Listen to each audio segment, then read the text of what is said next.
bienvenue en ce stream du jeudi. Bonjour 100K, bonjour Shootix, bonjour Kamigawa, genre je sais pas s'il m'entend du coup. Bonjour Morticia, Gogis, qui j'oublie Nolan, j'espère qu'il n'y a rien de grave, je te prendrai des nouvelles tout à l'heure. Krabs, mon bon Krabs, comment aurais-je pu l'oublier? Bienvenue à tous les copains sur ce stream. Pas comme d'habitude, on va ensemble ce soir tester un nouveau format sur lequel je travaille depuis un long moment avec Tiny. On a beaucoup ingéré d'infos et on va essayer de vous retranscrire ça le plus proprement possible. Vous l'avez vu dans le titre les copains, ce soir on va ensemble reprendre le cas du château de Vos, un château supposément hanté, duquel on a plusieurs preuves de paranormal. On y croit, on n'y croit pas, ce sera à vous de décider les copains, moi je ne suis là que pour vous donner les infos, et à la fin on fera un petit débat. Est-ce que tout va bien? Est-ce que vous m'entendez bien? Est-ce que vous me voyez bien? Le chat ne bouge plus donc je m'inquiète un petit peu. Mon encouragement. Merci mon bon Krabs.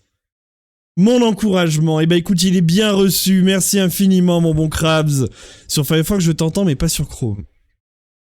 Eh ben écoute, bonne chance mon petit Camille, hein. Si tu trouves pas, tu n'hésites pas, tu m'envoies un petit message, on regarderait ensemble, c'est un peu mon taf. Merci beaucoup mon Shootix pour ce deuxième abonnement qui tombe, 3 mois déjà d'amour Shootix, putain j'ai l'impression que ça faisait plus. J'avais l'impression que ça faisait plus. Et coucou Josepha, bienvenue les BG. Tu fais un gros bisou à notre femme nationale, j'espère, hein. J'espère. Comment ça va Josepha? Tout se passe bien? Tout se passe bien, j'espère. Là, c'est important. En ce moment, il faut que les choses se passent bien. Comment ça va, les BG? Ça fait plus, mais j'étais plus à beau. Ah, d'accord. Ok, je me disais, Shooty, que ça fait pas 3 mois quand même. On commence à avoir des années, là, dans le... Let's go. Merci beaucoup Morticia qui offre un sub à Barbanane. Merci infiniment et tu lances ce train de l'hype. Ce stream n'a même pas commencé, vous êtes des fous. Merci infiniment. Morticia a offert un abonnement à la famille. Il a offert 30 ans en tout.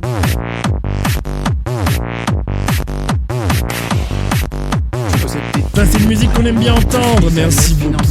Merci mon Shootix avec 100 bits encore. Et attends Morticia t'en as donné 2. Mais tu es folle, Morticia. Merci infiniment. Non, attends, je comprends rien. Je suis vieux. Ça y est, je suis vieux. Je comprends plus rien à votre truc, à votre Twitch. Personne comprend rien, c'est n'importe quoi. Non, merci infiniment, Morticia. Merci beaucoup. Je vous mets les bisous, bien sûr. Les copains, je suis un peu stressé, on va pas se mentir. Je suis un peu stressé parce que ça fait un moment qu'on taffe sur ça avec Tiny. C'est quelque chose que j'aimerais faire régulièrement. C'est un peu... Je suis à l'aise financièrement.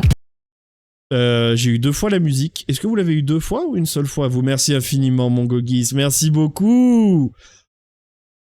Bah, qu'est-ce qui se passe? On repart sur Choc à Pic, Fab. Qu'est-ce qui se passe? Tu n'arrives plus à te décider? Une seule fois la musique. Ok, bon bah tant mieux, tout va bien. Si de votre côté c'est bon, on est bon. Donc oui les copains, on va faire un petit peu ce qu'on avait fait avec l'ARG de Sun Vanish, sauf que là on va parler de faits réels. Et on pourra à la fin, tous ensemble, débattre, voir ce qui vous plaît, voir ce qui vous déplaît dans cette histoire, à quel point vous y croyez pas, on verra. Tout le monde m'appelle Choca. Ah bah que veux-tu? Tu peux pas aller contre la vie des gens au bout d'un moment, hein. C'est vrai que Choc à Pic, moi je trouve que ça va bien, hein. Choc à Pic, c'est vrai que c'est accrocheur, tu t'en rappelles, machin, c'est pas mal. Offre-toi en Choca, parfait, c'est ça que je voulais entendre mon bon Fab.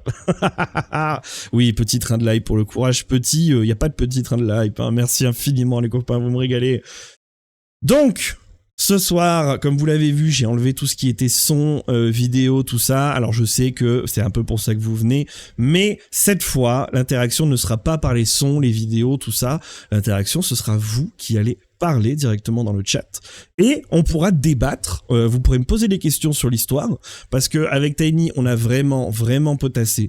On a écouté des 5-6 podcasts, on a revu toutes les enquêtes qui ont été là-bas, on a appris la page Wikipédia par cœur et on vous a fait un petit exposé. En fait c'est un petit peu un exposé de 5e que je vais vous faire, mais sur le paranormal. Bon, écoutez, on va voir ce que ça donne. Il faut tester pour savoir, Je pense qu'il est l'heure en plus. Hein. Je pense qu'il est l'heure. On meuble parce qu'on flippe, parce qu'on a les noyaux qui collent, mais au bout d'un moment, il va falloir y aller. Les copains, j'espère que vous êtes chauds. On va basculer tout. Non. On va basculer tout de suite sur une ambiance plus tamisée. Je vous invite à faire la même chose. Fermez les volets. Mettez les rideaux. Installez-vous bien. Parce que c'est l'heure de l'horreur. Regardez-moi ça, avec ma petite lumière tamisée. Mon petit exposé de 5e juste là. Et coucou de Lord, comment ça va, beau gosse? Exposé de ce type, déjà fait en cours il y a 8 ans de ça. Bah écoute, j'espère que je ferai honneur à ton exposé. Je tiens à dire une dernière petite chose, j'ai oublié de vous le dire, c'est parce qu'il y a une grande nouvelle dans ma vie. Il s'est passé quelque chose d'assez exceptionnel, un moment fou pour moi. J'ai acheté une climatisation. Elle marche actuellement, mais bon, c'est pas encore bien. Je suis en train d'envoyer l'air chaud dans la salle de bain. C'est un peu de la merde pour l'instant, donc je vais encore transpirer un petit peu. Mais demain, normalement, ça devrait être réglé. Je fais officiellement partie de la haute société, voyez-vous, car je suis climatisé. Je suis une personne climatisée à partir de maintenant. Bon, les copains, on va se mettre dans l'ambiance. Je vous ai choisi une toute petite musique bien grasse, bien horreur. Let's go.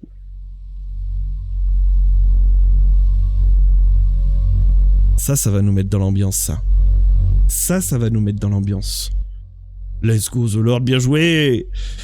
Alors les copains, n'hésitez pas, si à n'importe quel moment vous avez une question, quelque chose que vous avez mal compris, j'ai plein de notes à côté de ce que je vais vous montrer.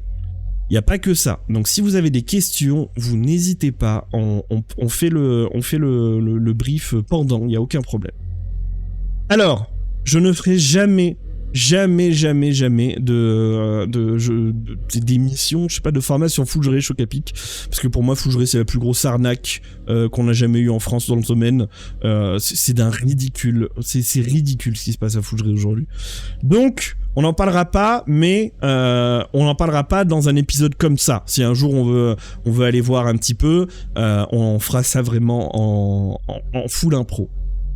Merci beaucoup pour ce train de live, les copains, vous me régalez, on a atteint déjà le niveau 2, le stream n'a même pas commencé. Merci infiniment. Qu'est-ce qu'on a eu comme émote? Montrez-moi un peu, qu'est-ce que vous avez débloqué? C'est où, moi? C'est où mes trucs? C'est quoi que j'ai débloqué? Bah rien, super, rien. Exceptionnel, rien du tout. Un petit dauphin, parfait. Et oh, le poisson, il est stylé. Le poisson, il est stylé. Je l'ai pas, moi. Si, je l'ai. Let's go. Merci beaucoup, les copains. Merci infiniment. On prend une grande respiration, les copains. Et on est officiellement parti. Nous allons aujourd'hui parler ensemble du château de Vos. Hop. C'est parti. La chose la plus importante pour comprendre ce qui se passe dans ce château, c'est de connaître Lucie. Lucie, c'est une fille qui est issue d'une famille noble, mais totalement désargentée. Il n'y a plus une thune dans les caisses. Donc qu'est-ce qu'ils font? Ils envoient leur fille vers 13 ans pour travailler dans un château, le château de Vos.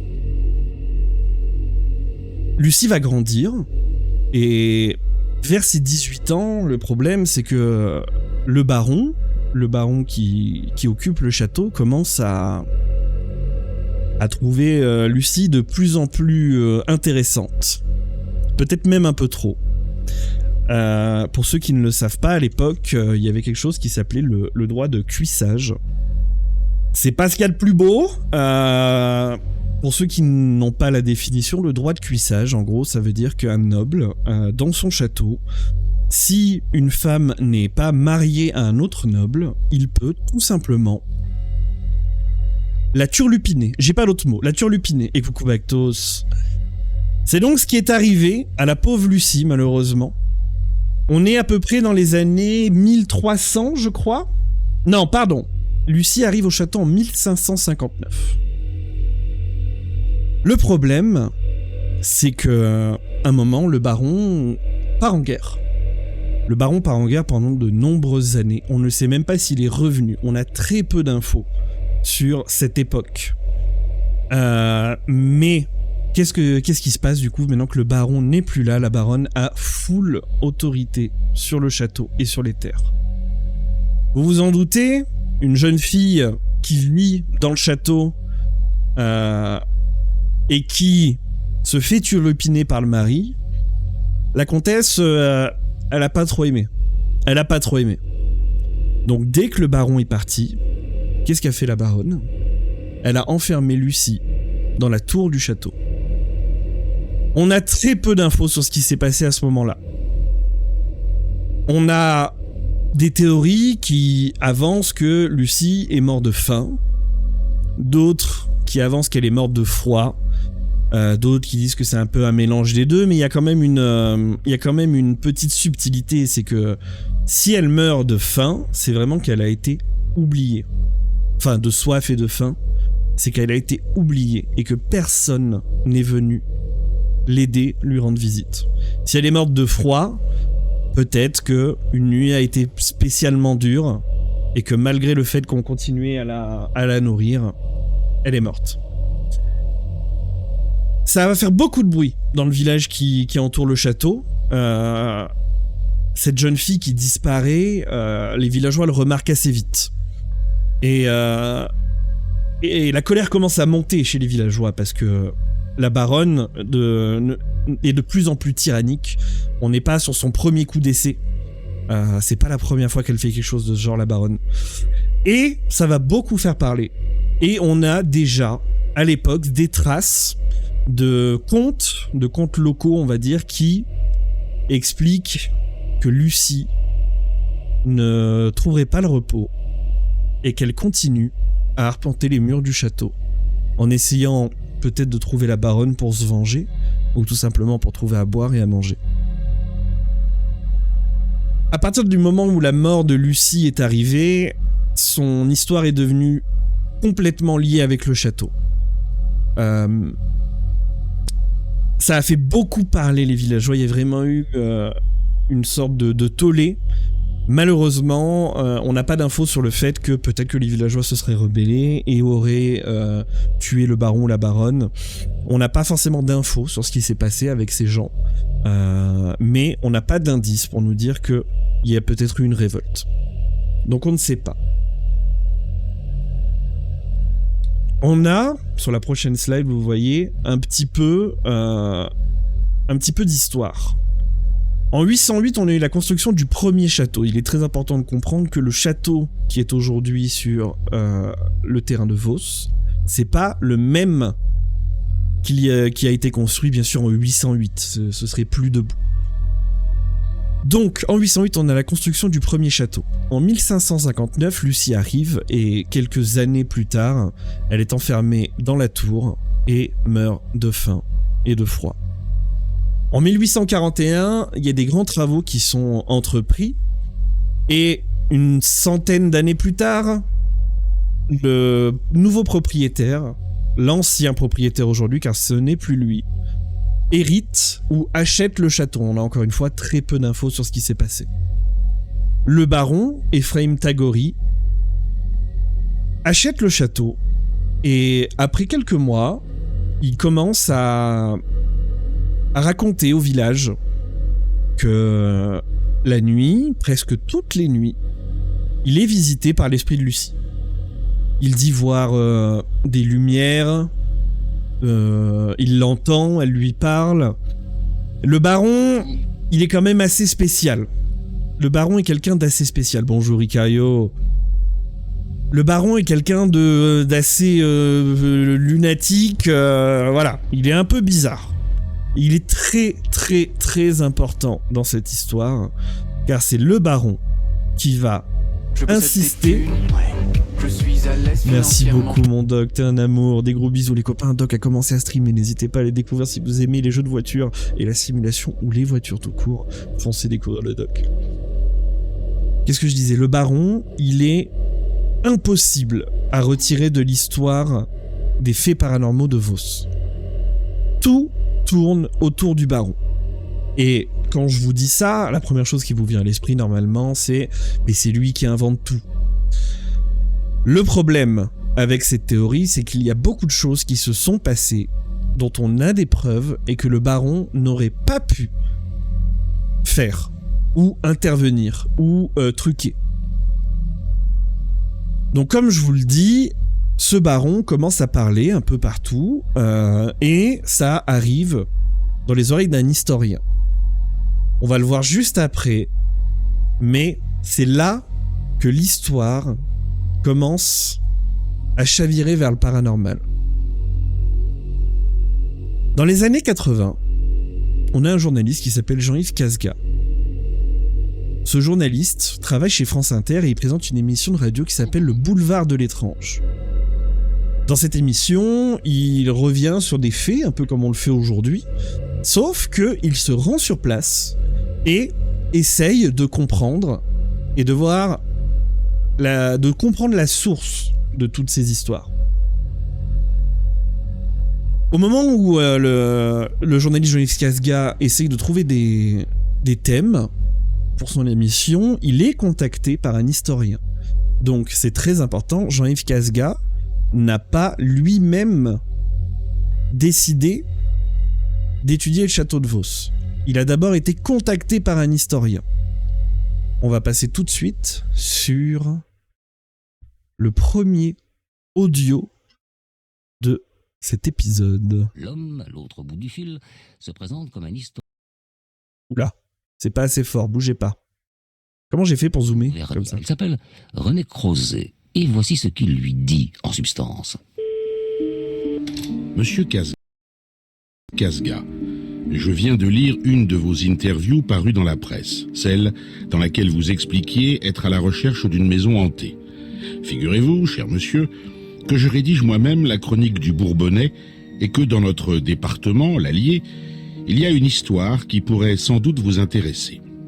Il s'agit d'un château du Moyen-Âge, le château de Vos.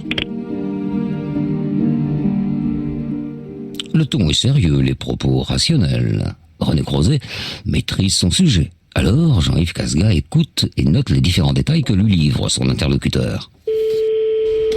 Je dois vous avertir que la rumeur autour du château de Vos court déjà depuis quelques années. Son propriétaire, un étrange baron du nom d'Ephraïm Tagori de la Tour, affirme avoir été témoin à plusieurs reprises d'apparitions. Dans le village et dans les environs, les gens s'interrogent. Certains, je ne vous le cache pas, sont très sceptiques sur cette histoire, mais d'autres, au contraire, semblent persuadés qu'il se passe bien quelque chose d'anormal, là-haut, au château. Peut-être devriez-vous aller y jeter un coup d'œil. Peut-être, c'est une bonne idée. Donc qu'est-ce que Jean-Yves Casga va faire à ce moment-là ? Il va essayer de trouver des témoignages de personnes qui auraient eux-mêmes vécu des choses, entendu des choses, ou ayant des amis qui ont vécu des choses dans ce château et ses environs. Et il va recueillir 2 témoignages qu'on va écouter tout de suite. Un soir, alors que je raccompagnais monsieur le baron chez lui, il s'est produit un événement dramatique. Il devait être un peu plus de minuit lorsque nous sommes arrivés au château. Je l'ai déposé, il a fait quelques pas, puis il s'est soudain immobilisé face à la grande tour. On aurait dit que quelqu'un l'avait foudroyé. Je suis aussitôt sorti de ma voiture et je me suis précipité vers lui. Le baron ne bougeait pas, il ne me répondait pas. Et puis, au bout de quelques instants, il s'est retourné vers moi et m'a lancé « Vous l'entendez, Hubert ? Elle me parle, c'est Lucie qui me parle !» Le témoignage que vous venez d'entendre, c'est celui du maire du village. C'est pas n'importe qui. Par contre, encore une fois, dans ce témoignage, le maire du village, lui, n'a rien vu. Il n'y a que le baron qui a l'air d'être interloqué par un esprit fugace de Lucie. On a un deuxième témoignage d'une personne qui était une étudiante et qui était aussi guide du château. Donc, elle y a passé des heures. J'ai toujours l'impression d'être surveillée. ici. J'ai déjà vu Lucie, hein. J'ai vu un ectoplasme, une forme lumineuse qui bougeait, qui s'avançait vers nous, puis qui disparaissait et qui réapparaissait quelques secondes après. Avec à l'intérieur une sorte de silhouette de femme, c'est assez vague quand même. Et c'est très impressionnant. Exactement ça, mon bon doc. Donc comme vous le voyez, la plupart des témoignages finalement ne parlent que d'une lumière qui arpenterait un petit peu les murs du château. Après, tout ce qui est conversation, discussion, échange avec l'entité, tout est autour du baron. Il y a beaucoup de théories dans le paranormal sur par exemple les poltergeists, qui sont des esprits frappeurs. Les esprits frappeurs ont cette particularité d'être très impressionnants. Ça frappe, ça tape, ça jette des objets à travers les pièces, ça peut même frapper des humains. Les esprits frappeurs, c'est vraiment ce côté action. Ça tape, voilà, c'est pas juste quelque chose de fugace, c'est très impressionnant. On s'est rendu compte que dans la plupart des cas de poltergeist, on a souvent une personne qui est extrêmement reliée aux faits. Dans le sens où, quand elle n'est pas là, il se passe rien. Quand cette personne va pas bien, quand cette personne est énervée ou triste, c'est un catalyseur et on a de plus en plus de faits un peu inexplicables. La théorie, c'est que peut-être que ces personnes ont une sorte d'énergie qui se catalyse dans un bruit, un objet, quelque chose qui bouge. Il y a de l'énergie en trop. Donc, est-ce que ce baron, Ephraim Tagori, serait peut-être lui aussi habité par une certaine énergie? On ne le sait pas. Qu'est-ce qui va se passer maintenant? Kazga a recueilli plusieurs témoignages, il en a trouvé dans la presse, il en a trouvé avec le maire du village. Il se dit, bon, l'occasion est trop belle pour passer à côté, on a l'air d'avoir un lieu qui est clairement actif, où il se passe des choses. Le baron, je le répète, est catégorique sur le fait qu'il voit / parle à Lucie presque tous les soirs. Il n'y a aucune raison que si Jean-Yves Kazga vienne sur place, Lucie ne se montre pas. Donc, qu'est-ce qui va se passer? À l'autre bout du fil se présente comme un soir, Vernier. alors que je... Ok. Jean-Yves Kazga va lancer une enquête. Pour son enquête, il y a un problème de son. Est-ce qu'il y a un problème de son? Bactos, allô? Allô? Est-ce que tout va bien? Oui, ok, oui, c'est la vidéo. Donc, c'est Lucie. C'est Lucie qui lance sûrement les audios tout seul. Bien vu, Delord. Donc, Jean-Yves Kazga va décider de lancer une enquête. Il va faire ça bien. Il va prendre avec lui, dans le staff de France Inter, 2 ingénieurs du son. C'est une enquête qui va durer sur 2 nuits. Sur la première nuit, il y aura que Jean-Yves, 2 ingénieurs du son, et je crois un assistant technicien. Sur la deuxième nuit, il aura en plus de tout ça un médium, ainsi que c'est la petite fille du médium, âgée de 10 ans. Cette petite fille s'appelait, et s'appelle toujours, Aurore. L'enquête, comme je vous le dis, va durer sur 2 nuits. Ce qui va être mis en place, c'est des dizaines de micros placés à intervalles réguliers sur le chemin de ronde. C'est l'endroit où notamment on est censé voir des lumières qui seraient des apparitions de Lucie. Et on a quelques micros posés un petit peu partout et surtout une régie technique dans laquelle les ingénieurs du son sont constamment et ils écoutent les micros en live. Bien sûr, sur les 2 enquêtes, j'ai oublié de le dire, sur les 2 soirs, il y aura le baron Ephraim Tagori puisque finalement, tous les événements qui se passent dans ce château sont un peu reliés à lui.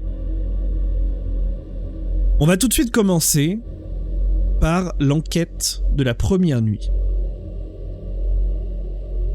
L'enquête du 7 août 1984. J'ai toujours du problème de mag. Pardon, j'ai lancé un peu vite, excusez-moi. Donc, la nuit tombe et les techniciens sont dans la régie technique. Ils monitorent tous les micros, s'assurer que personne ne se déplace dans le château. Et la nuit se fait et malheureusement, il ne se passe pas grand-chose. Par contre, sur la fin de la nuit, il va se passer quelque chose.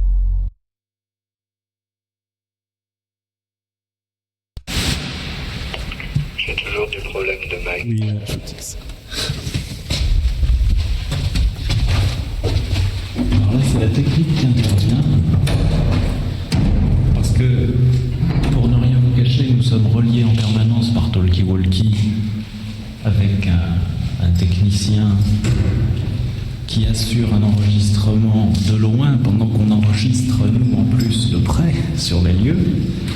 Et alors, il faut quand même reconnaître que depuis qu'on est là, on a donc décidé de piéger le trajet en mettant des micros un petit peu partout.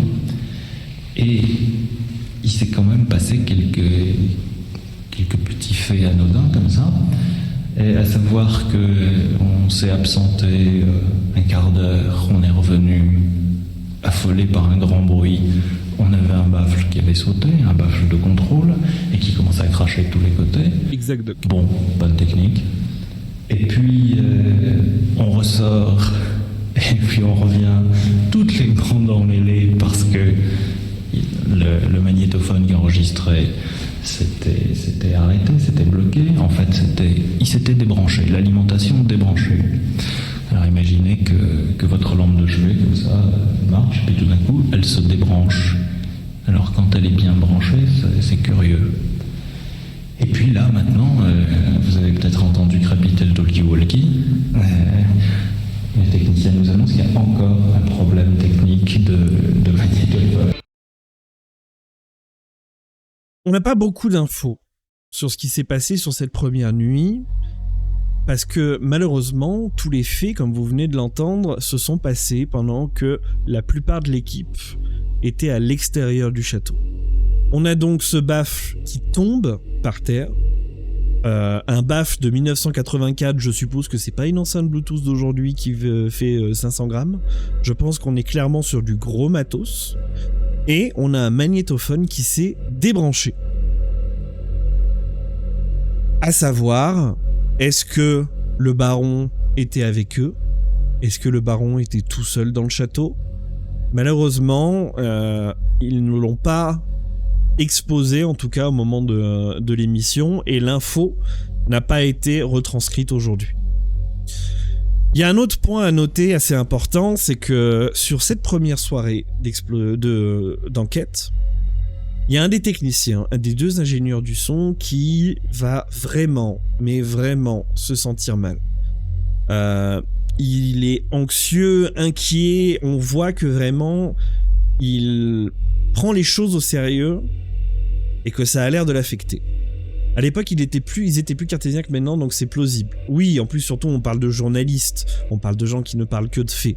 Donc c'est clair que je pense que, tu vois, quand ils nous racontent que le baffle est tombé, ils auraient directement dit on était tous dedans, sauf quelqu'un.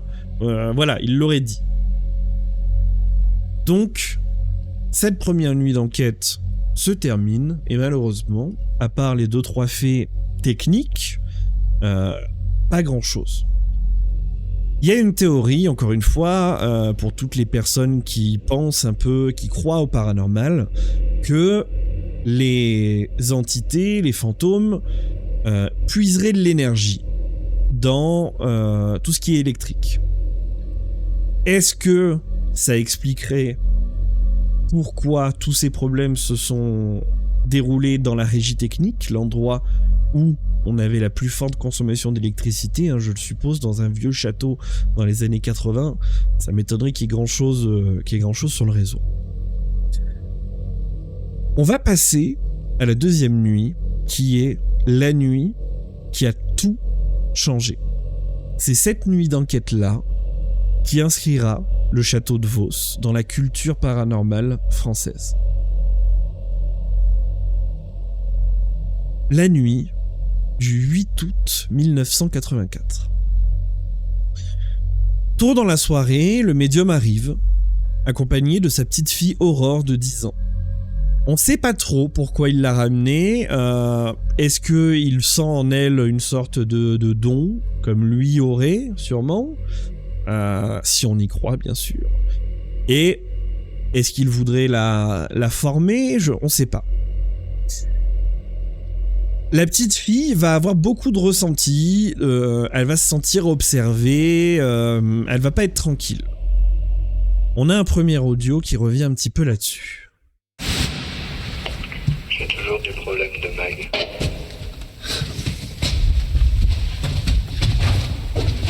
Alors là, c'est la technique qui intervient. Parce que, pour ne rien vous cacher, nous sommes reliés en permanence par talkie-walkie. Avec un... Excusez-moi, je crois que j'ai mis 2 fois le même son. Putain. J'aurais dû relire. J'ai relu plusieurs fois. Excusez-moi, c'est le même son qu'avant. Donc qu'est-ce qui va se passer? Une fois que la nuit arrive, le groupe va se scinder en plusieurs petits groupes. Il y en a un qui va aller dans la salle des pendus, et un autre, en face de la salle des pendus, on a le chemin de ronde, c'est-à-dire un long couloir. Et donc, on a 6 personnes qui sont au bout de ce couloir. Et un petit groupe de 2 qui sont, eux, dans la salle des pendus. Pendant cette deuxième nuit d'enquête, le médium va insister à plusieurs reprises sur le fait qu'il voit quelque chose. Et, au bout d'un moment, il va même s'écrier qu'il y a une lumière qui est en train de grandir et de flotter au milieu du chemin de ronde. À ce moment-là, il est entouré de 5 autres personnes. Et sur ces 5 autres personnes, 4 vont voir la lumière pendant plusieurs secondes. Et on a un enregistrement en direct du moment où tout ce groupe voit la lumière pendant presque 1 minute. Je vous le mets tout de suite. Près de la fenêtre, il y a quelque chose. Oui. Sur la gauche. Oui, qu'est-ce qu'il voit? Personne ne voit? Moi, je le vois. Cette fenêtre-là, sur la gauche. Et vous entendez, c'est des photos qui sont prises. Dehors. Non. Ouais, ça avance. À ce moment-là. Encore. Qu'est-ce qu'il voit? Personne? Un peu. Plus maintenant. Non. Ça s'allume, ça s'éteint. Oui. Oui. Ça se déplace, c'est un peu plus sur la gauche encore. Oui. C'est plus mon endroit. C'est faible, hein? J'ai vu quelque chose de plus grand. Oui. Bon, ça a augmenté l'intensité d'un seul coup. Vous avez vu? Oui. Oui, là, c'est vrai. Oui. Oh, ça prend de l'intensité, là. Ah oui. Ah, on le voit bien, là. Ça va certainement prendre de l'ampleur. Oh, regarde. On voit des petits points qui circulent autour. Ah, mais c'est dingue. Vous l'avez vu? Ah oui, s'approcher, oui. Oui. Tu la vois? Elle est en face de toi, mais assez loin. Avec deux petites taches. Ah, vous la voyez bien? Oui, je l'ai vu 3 fois. Oui. Ah, bien plus. Elle n'arrive pas à tenir longtemps sa luminosité. Oh, bébé, elle est à côté de moi. Elle est à côté de moi. Non, elles sont là. J'ai peur. On n'est pas peur. Elle est à côté de moi. Non, elle n'est pas à côté de toi. Elle est sur le mur. Elle est sur le mur, là. Non, elle est sur le mur, je te dis. Elle est sur le mur. C'est moi qui suis à côté de toi. Lucie, elle est là. Là. Il faut pas se trouver dans l'axe de la caméra pour que tu puisses la prendre. Là. Elle est là.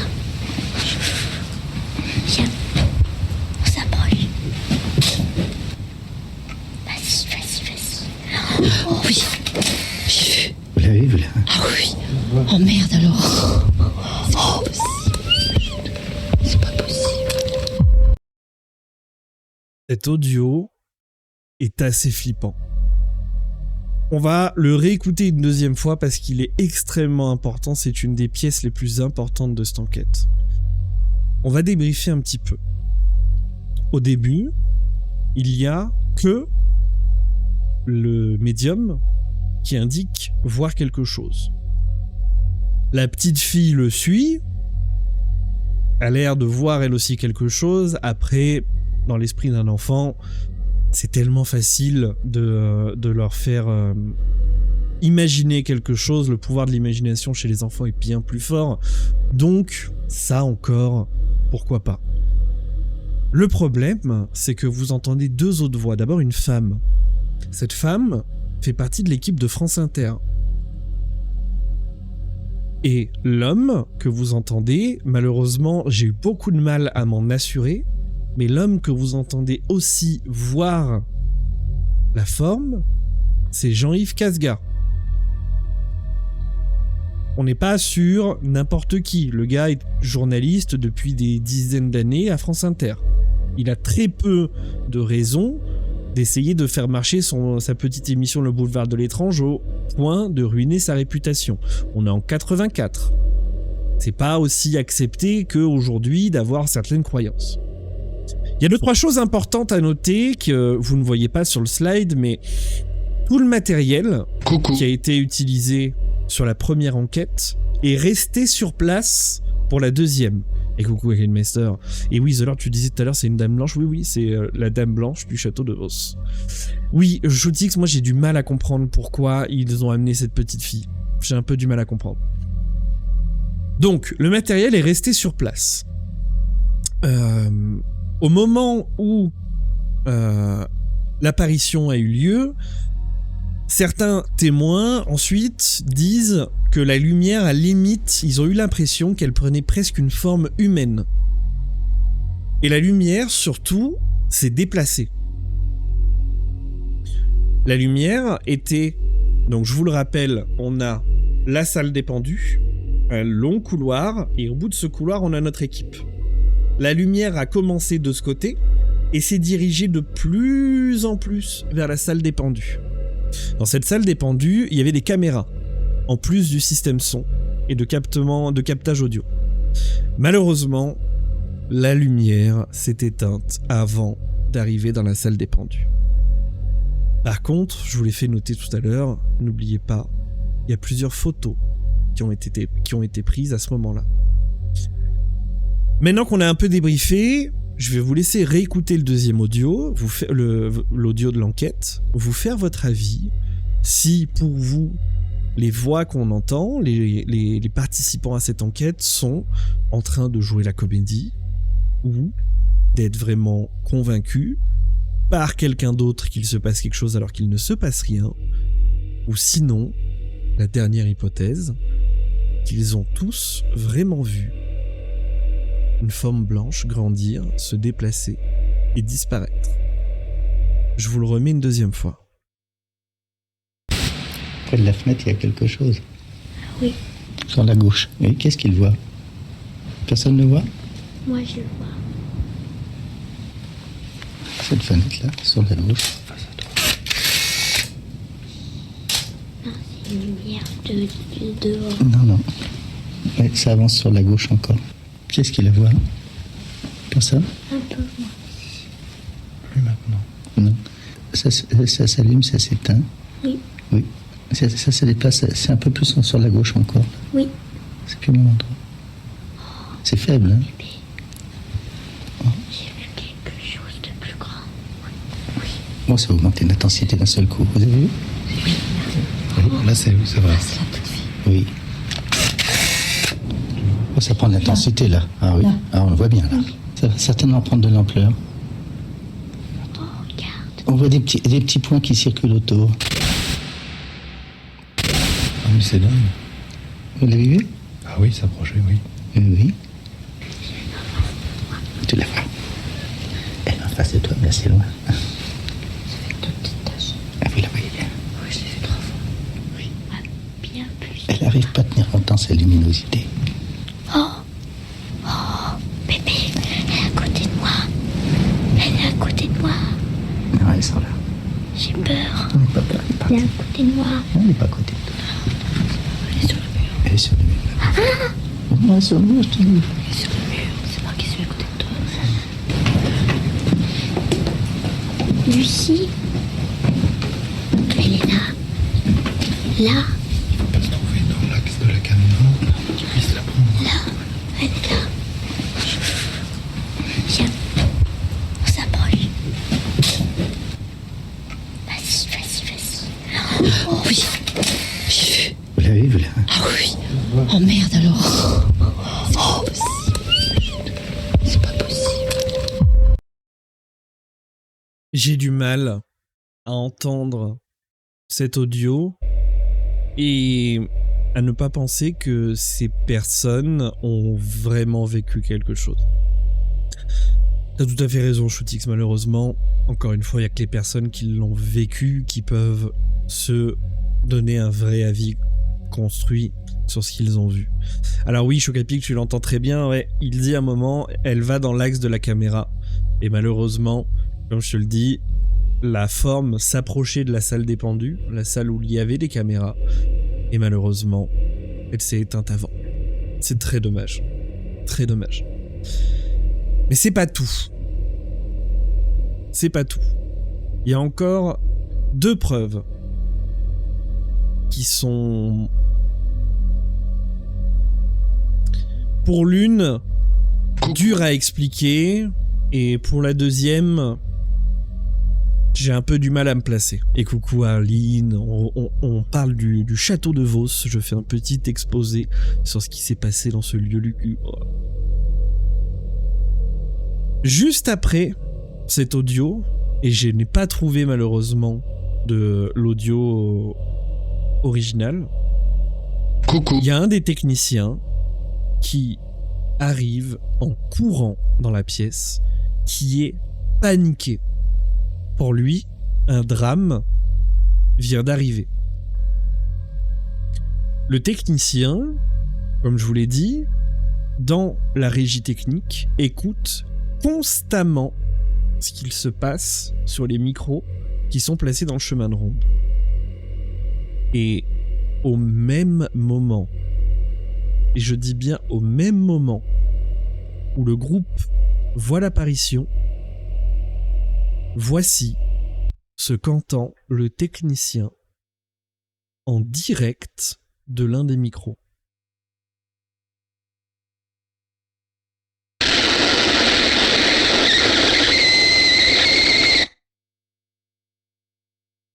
Il était plus long dans mon souvenir.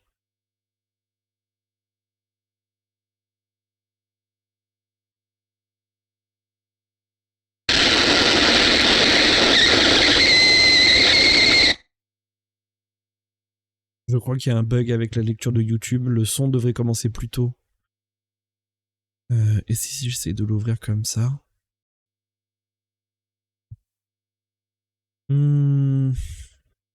Attendez.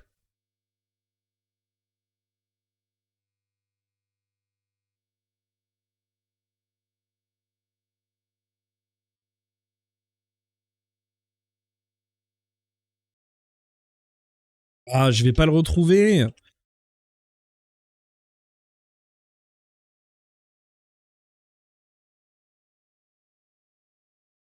Bon, c'est pas grave. On va passer à la suite. On retrouvera le cri juste après. Comme je vous le dis, il y a 2 preuves. Il y a ce micro qui a l'air d'avoir un problème technique.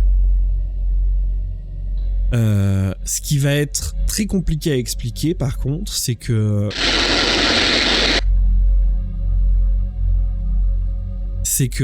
ensuite les techniciens ingénieurs du son vont étudier le micro qui a posé problème et ne voient aucun dégât visible en tout cas, et vont même écrire aux fabricants en leur envoyant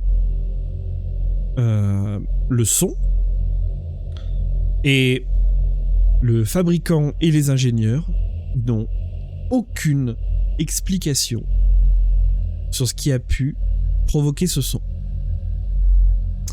Personnellement, quand j'entends ce son, y a des gens qui disent entendre un cri. Moi, c'est pas ça ce que j'entends. Ce que j'entends quand j'écoute ce son, ce serait peut-être plutôt une décharge d'électricité dans le micro, quelque chose qui ferait vibrer la membrane. J'ai plus l'impression d'entendre du bruit parasite qui a été extrêmement fort, dans le sens où on a une énergie qui passerait dans le micro.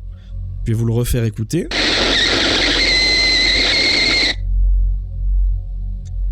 On a vraiment ce truc de... Pour moi, c'est une sorte d'énergie qu'on entend. C'est c'est un grincement, mais qui a qui a ce bruit, qui est brouillé.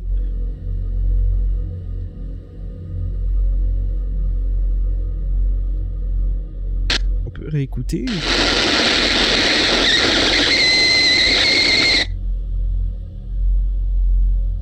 C'est un peu compliqué. C'est un peu compliqué.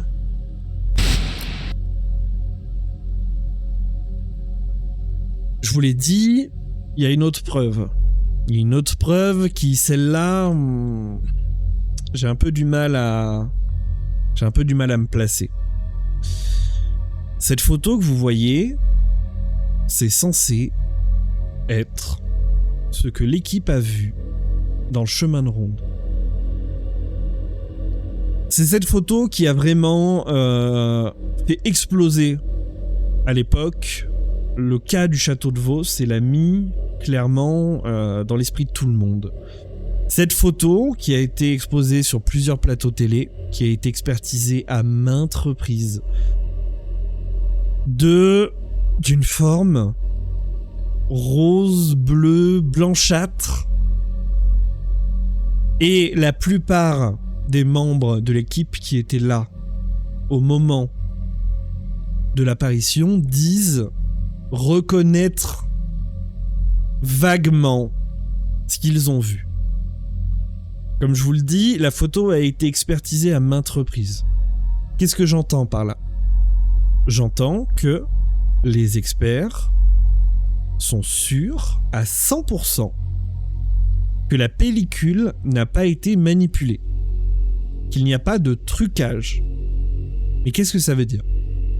Ça veut dire que on a affaire à une photo qui n'a pas été retouchée. Par contre, on ne sait pas une photo de quoi.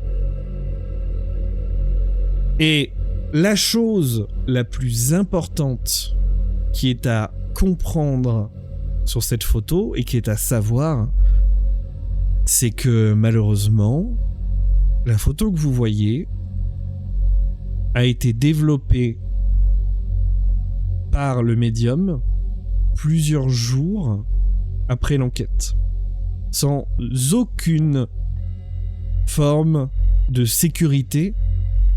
C'est-à-dire que le médium est parti des lieux avec son appareil et l'a fait développer plusieurs jours après et a contacté Kazga pour lui montrer la photo. On a beaucoup de mal, une fois qu'on a appris ça, à se positionner. Est-ce que le médium aurait fait une photo plus tard de quelque chose, je pourrais même pas dire quoi, et essaye de faire passer cette photo pour ce qu'ils auraient vu?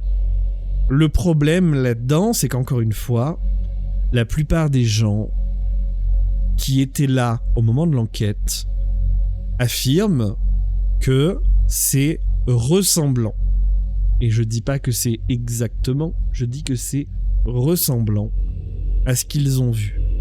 Une grande lumière blanche entourée de plusieurs petits points de couleur.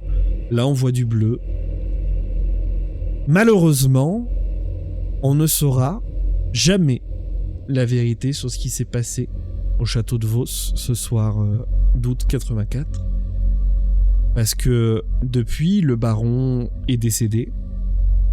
Le château a changé de propriétaire et les nouveaux propriétaires n'ont jamais eu quoi que ce soit de paranormal qui s'est passé depuis qu'ils l'ont repris. Est-ce que, encore une fois, le baron inventait tout, mais c'est quand même assez fort d'avoir réussi à faire voir une forme lumineuse en 84 sans les technologies d'aujourd'hui à un groupe de 6 personnes, de déclencher une malfonction d'un micro, de faire tomber des baffes, débrancher des magnétophones. C'est un peu compliqué de tout mettre sur le dos du baron. Pour moi, aujourd'hui, vu qu'on n'a plus rien, clairement, et absolument tout ce qu'on a vu ce soir est relié d'une façon ou d'une autre au baron. Est-ce que il a tout inventé? Est-ce qu'il était capable de canaliser des énergies qui lui permettaient de créer des événements? Est-ce qu'il était capable de canaliser plutôt quelque chose qui lui permettait de vraiment contacter l'histoire du château? Malheureusement, comme je vous le dis, on n'aura jamais la réponse. Vous pouvez aller voir plein de choses sur le château de Vos. Il y a Gus DX qui a fait 2 vidéos, 2 enquêtes, où il s'est passé quelques petites choses. À un moment, il a eu un cri très aigu vers le chemin de ronde qui ne ressemblait pas du tout au son qu'on a eu en 1984, mais qu'il a pu relier à la présence d'une certaine espèce d'oiseau qui vit dans cette région. Malheureusement, et c'est un peu le jeu avec tous ces cas de faits paranormaux, on n'aura jamais la réponse. Les copains, j'espère que ça vous a plu. J'espère que j'ai réussi à vous mettre une ambiance qui vous a glacé le sang, qui vous a tendu un petit peu. Je veux bien, malheureusement, je n'aurai pas plus d'infos. C'est vrai que c'est un cas qui malheureusement est très vite expliqué. Parce que finalement, on n'a eu que 2 nuits d'enquête où il s'est passé vraiment des choses dures à expliquer. Sait-on jamais, peut-être que dans le futur, on aura des réponses. Mais voilà. Je veux bien votre avis, les copains. Votre avis, vous, est-ce que vous y croyez? Est-ce que vous pensez que le conte avait des facilités à créer des événements? Est-ce que vous pensez qu'il a vraiment été en contact avec Lucie? Est-ce que vous pensez que Lucie hante les lieux? J'ai besoin, parce que personnellement, ça fait plusieurs semaines qu'on essaye de démêler un peu les fils de cette histoire. J'ai besoin d'avoir votre avis. Parce que moi, j'arrive vraiment pas pour l'instant à me dire que c'est cette théorie-là qui est la vraie et elle explique tout.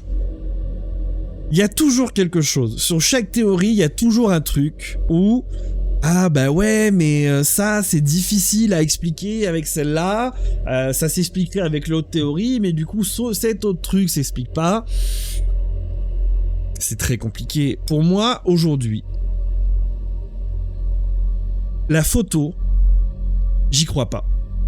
J'y crois pas parce que, tout simplement, le médium qui va faire développer son truc plusieurs jours après dans le secret complet et qui sort avec une photo,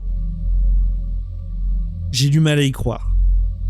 Par contre, les événements d'avant, avec l'apparition vue par 5 personnes, le mauvais fonctionnement du micro pile à ce moment-là, qui fait intervenir le technicien en panique dans la pièce, c'est compliqué. Pour le vivre, pour y croire, malheureusement, pour beaucoup de personnes. Oui, bah moi j'ai toujours été comme ça, Chotik. C'est vrai que pendant longtemps, je croyais au paranormal, j'étais à fond dedans, j'y croyais, je voulais voir quelque chose. Malheureusement, j'ai jamais rien vu, et à force de manger enquête paranormale sur enquête paranormale, il faut savoir que pendant plus de peut-être 5 ans de ma vie, je me suis endormi tous les soirs avec Gus DX, Taps, Ghost Adventures, tous les soirs. Et malheureusement, même si j'ai voulu y croire, j'ai jamais vu une vraie preuve de quelque chose qui m'a vraiment travaillé, où je me suis dit, là c'est possible. Gogis qui me dit dur à dire, ouais, bah c'est le problème. Shootix, écoute, personnellement je crois en tout ça, pourquoi pas, mais cette histoire a un truc de oui, mais voilà, c'est ça, il y a toujours le possible que machin. Je pense que Lucie hantait le comte et a donc disparu avec lui, parce que si elle hantait le château, elle serait encore là. Bah, c'est une des théories, clairement, Kane, je pense que tu mets le doigt sur quelque chose. Après, ce qui est bizarre, c'est que au moment où Lucie est morte, on a eu un petit peu des rumeurs, des machins, des trucs sur le fait que les gens voyaient une apparition. Mais après, ça s'est complètement calmé. On n'a plus eu de folklore, d'histoire, on n'a plus rien eu. Et tout a recommencé le jour où le baron est arrivé. Donc, en soi, le baron n'a pas de lien direct avec Lucie, à part le fait de vivre dans le château, mais tout est en rapport avec lui. Donc, est-ce que ce gars avait, je